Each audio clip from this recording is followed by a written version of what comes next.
budúci týždeň.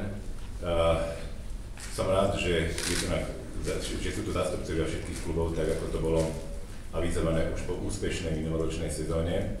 A všetky tie negatívne veci a tie, ktoré sa niekde malovali a stále vykreslovali, aké budú problémy a podobne, nakoniec je to zažehnané. A tak ako už povedal riaditeľ spoločnosti Pro hokej pán Paštinský, že všetky týmy dokončia túto sezónu bez problémov a reálne s tými rozpočtami, ktoré si dali na tento rok. Pretože vieme veľmi dobre, že finančná kríza je tunak a boli tu určité podľudnosti. Podobne my 23. augusta sme vtedy, viacerí ste o tom písali, dali len niektorým klubom licenciu, ale v piatok, ten minulý týždeň, bolo veľmi pre mňa radostné to, keď sme mohli s riaditeľom spoločnosti skonštatovať, že splnili všetci podmienky, ktoré zväz dáva na udelenie licencie a naozaj všetky kluby, tak ako tu sedia, splnili a nebudú problémy pre budúce obdobie.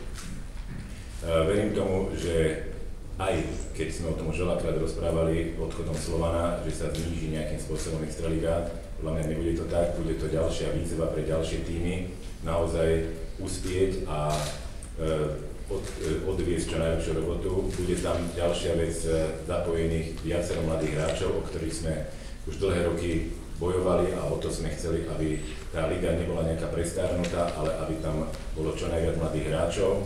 Nám sa podarilo dohodnúť s Extraligou, za čo aj touto cestou im ďakujem to, že projekt 20 môže pokračovať, pretože tí hráči, ktorí boli nám uvoľnení do nášho projektu, by nemali stabilné miesto v týchto tímoch, takže my ich budeme naďalej zdokonalovať v našom týme a čo nám veľmi pomôže potom hlavne majstrovstvám sveta.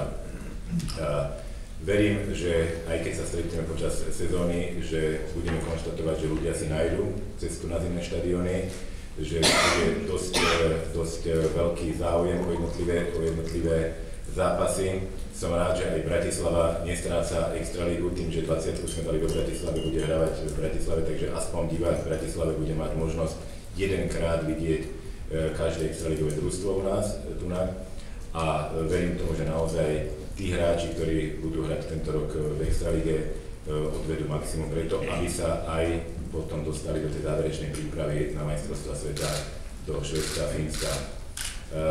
Je takisto krásne to, že v podstate po tej úspešnej sezóne nie sú už teraz žiadne prekážky, aby sme mohli odštartovať novú sezónu a ja len prajem všetkým klubom, aby tie ciele, ktoré si dali, splnili a aby im vyšlo to, čo si predsavzali.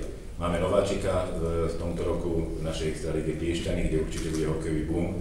Vieme, ako tam fungovalo to počas zápasov prvej ligy, takže tiež osobne sa teším na to, keď budúci týždeň v piatok sa zúčastním na prvom zápase v Piešťanoch proti Skalici a verím, že ten boom hokejový v Piešťanoch bude počas celej sezóny. Zatiaľ toľko, začneme.